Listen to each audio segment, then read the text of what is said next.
જય શ્રી કૃષ્ણ, રાધે રાધે. તો આજે આપણે વાત કરવા જઈ રહ્યા છીએ આપણા બધાના પ્રિય લડ્ડુ ગોપાલ વિશે. કાનુડો એક ભગવાન શ્રી કૃષ્ણનું બાળ સ્વરૂપ નથી, પરંતુ નિર્દોષતા, પ્રેમ અને આનંદનું પ્રતીક પણ છે.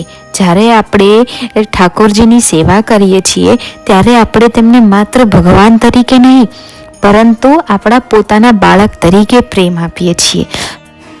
લડ્ડુ ગોપાલની મીઠી સ્મિત અને નટખટ લીલાઓ દરેક ભક્તના જીવનમાં ખુશી અને શાંતિ લાવે છે.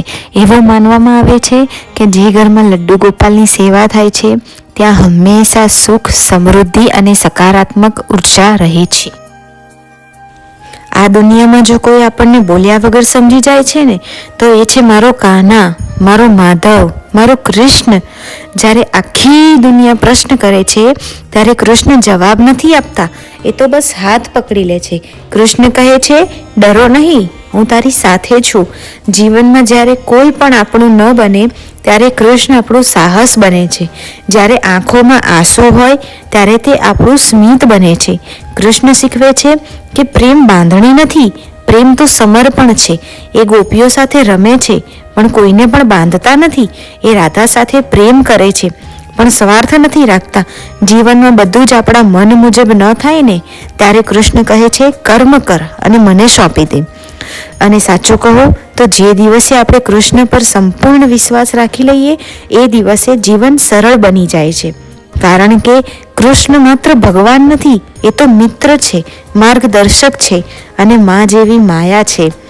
ચલો આજે એક વચન કરીએ, દુઃખ આવે તો ફરિયાદ નહીં, સુખ આવે તો અહંકાર નહીં, અને દરેક શ્વાસ સાથે બસ એક જ નામ, શ્રી કૃષ્ણ, શ્રી કૃષ્ણ ને માત્ર શ્રી કૃષ્ણ.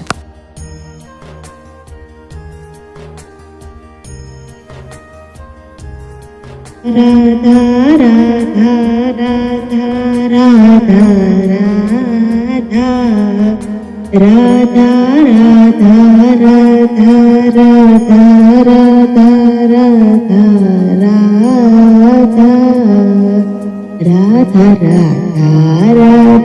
રાધા રાધા રાધા શ્રી રાધા રાધા રાધા રાધા રાધા રાધા રાધા રાધા રાધા રાધા રાધા